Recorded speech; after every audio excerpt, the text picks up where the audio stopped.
Welcome to a new Daily Top Askreddit video. Today's topic. What decision by a company received the most amount of backlash from the public? When the Triangle Shirtwaist Company locked the stairwell doors in the garment factory that caught fire and killed 146 women and children workers in 1911. The public outcry led to legislation improving working conditions for factory workers. Safety regulations are written in the blood of the people who died for them. A guy accidentally backed over his own son. He spent the next 14 years lobbying Congress to make backup cameras on cars mandatory. Tumblr removing porn was not a sound decision. Reminds me of when OnlyFans said they were going to remove the models from their site. What is paying your bills? Lol. That's the first anyone heard that there was anything other than porn on OnlyFans. Sonic having human teeth. I just immediately pictured teeth in a Sonic milkshake and had a horrified reaction before my brain caught up to you, meaning the character. Say what you will about their food, but Sonic teeth milkshakes are unmatched. Quote, we need to remove this guy from the group chat. Microsoft got roasted when they announced Kinect and Always Online were required for the Xbox One. Took all the momentum they had from the 360 era and put them miles behind Sony. Edit, Kinect. My phone auto-corrected it to Kinetic. The cherry on top of that was Sony was planning to do the same thing. They had a camera they planned on bundling, and they also wanted to do an Always Online feature. Microsoft announced their console first though and got instant shit for it. Sony pivoted away from all that right away and won over that generation of the console wars right then. They were so quick on it too. I remember like a day after the Xbox announcement and controversy, Sony posted a clip on how to share a PlayStation game with friends, where one guy handed the other a physical copy. They absolutely took full advantage of the situation. Also can't forget how they said you wouldn't be able to share game discs amongst consoles. Yeah, because originally the Xbone wasn't going to even have a disk drive. And then when asked about rural people or ones who had bad internet, they said those people should buy an Xbox 360, which was already 2 gens old. Anyone remember the Kendall Jenner Pepsi ad when she solved police brutality? Those moments are precious. There are a few things these days that bring everyone on the internet together. That was one of those things. We all hated the Pepsi ad that solved police brutality. That ad had it all. Pandering, ignorance, arrogance, and talking down to their audience. And a Kardashian. The show The Boys did a fantastic parody of it too. The best one. I didn't see it coming either. A Trowan. Remember that comment on Reddit by Aya that got downvoted to oblivion?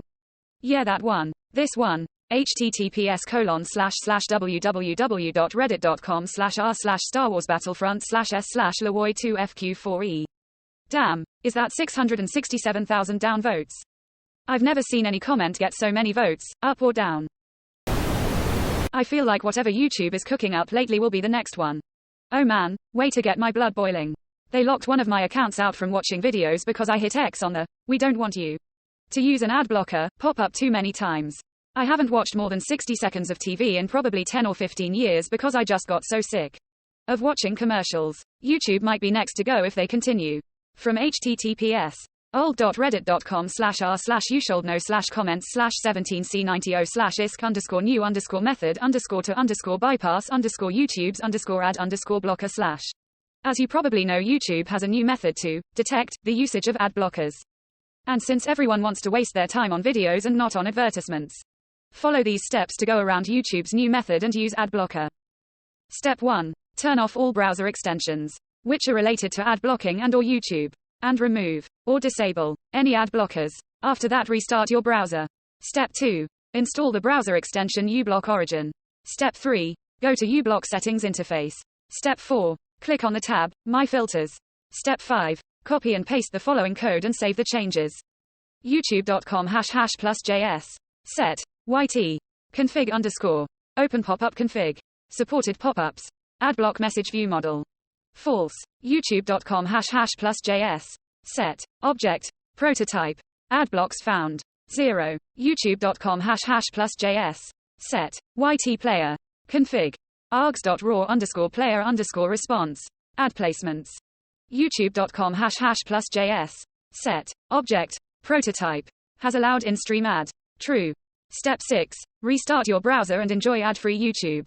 Extra notes. If this doesn't work, try the following. Uninstall uBlock and reinstall. Check for interfering extensions. YouTube enhances ad blockers. Empty cache.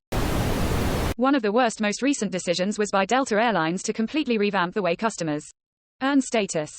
Traditionally, the more you fly with an airline, the more perks you get. Like the express line at the counter, a better phone number to call for assistance, and the much coveted first-class upgrade.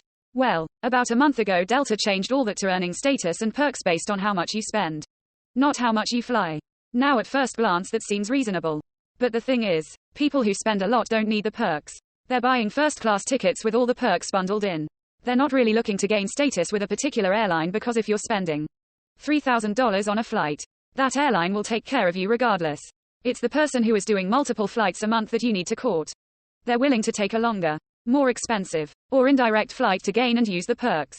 If you make status impossible to get, they will go elsewhere.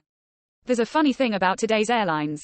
They're really banks that hold a private currency more than they are a transportation business. They make more money off of frequent flyer mile partnerships with credit cards and other external businesses than they do flying planes. So Delta's CEO announces back in September that they have too many people who are too loyal to their business.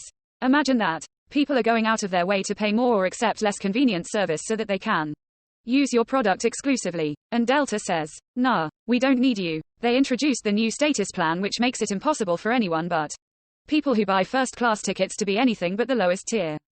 The goal was to actively chase their customers away. The backlash was swift and severe. People cancelled their Delta Amex cards en masse, in part because they changed lounge access rules at the same time. Over 1% of the US GDP flows through Delta-branded credit cards. Remember what I said about airlines' real business being banks? Yeah, well, it bit them in the butt. After a couple of weeks they said, we screwed up, but they didn't have a replacement plan. Last week they announced the revisions to the new plan, and the status levels are much more achievable for their customer base. It remains to be seen how damaging long-term this will be, though. You can go to Delta and see how this is still reverberating. A huge part of transportation is demand management. You don't want rush hour traffic going only one way, with empty planes the rest of the day, until they're all over capacity again at the end of the day. Part of the thing FFM were good at was spreading out demand. You can only use them on planes that aren't full. At times they're likely to not be full. During times of the year they need more people flying. It seems like Delta lost sight of that, in addition to everything else you mentioned. 1% of US GDP is a fucking insane amount of credit card purchases.